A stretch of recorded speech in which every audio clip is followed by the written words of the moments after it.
Do you sometimes find yourself wishing that your emotions came with a user manual? Well, if so, consider this a quick guide to mastering the art of emotional self defense. And make sure you stick around to the end. I'm not only going to give you 3 tips to mastering your emotions, but I'm also going to teach you how to do it in a smart way. Proverbs 25:28 says this: He that has no rule over his own spirit is like a city that is broken down and without walls. Now picture this. Back in ancient times, if your city had no walls, you were basically inviting every barbarian and every raider into your city. Everything you had was looter takes all. And what this verse is basically telling us is that if you don't know how to control your temper and your attitude, you're basically like that city. You're basically a free-for-all, and every time something happens that you don't like or something doesn't go your way, you're letting that thing destroy your peace. And let's just be real, nobody wants uninvited guests basically draining their emotional bank account. I mean, it's alright to get angry at some moments, but never let that allow you to lose your cool. Because here's one thing about anger, it's such a tricky beast. And if you add a D to anger, what do you get? Danger.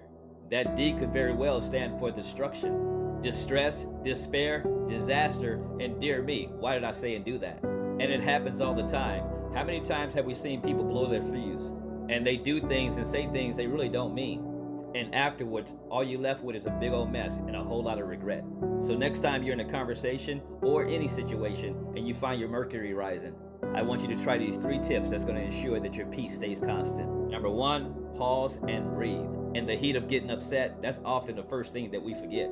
So next time you feel your face flushing with emotion, pause and count to 10. Count to 20 if you're really upset. That simple pause will give your brain time to catch up with your emotions. That way you can think. And number 2 is to express, don't suppress. Communicating effectively doesn't mean keeping quiet all the time. We have to learn to express ourselves in such a way to be heard and to be understood that doesn't start World War III. Many times in expression, we can misinterpret what's being said by taking a critical role. And often that role that's taken is feeling blamed or accused. So if you don't feel like you're being heard, don't shout, "You never listen to me." Instead say, "I feel like I'm being unheard" when we're talking about this. That becomes less confrontational and it becomes more about sharing your feelings rather than accusing one another. And number 3, and this is a big one, seek more to understand than to be understood. This actually happened to me today.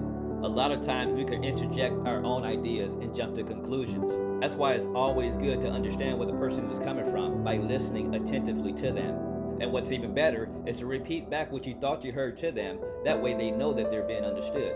This shows a tremendous amount of respect for the other person's point of view. And believe it or not, it can actually lighten the mood of the whole conversation.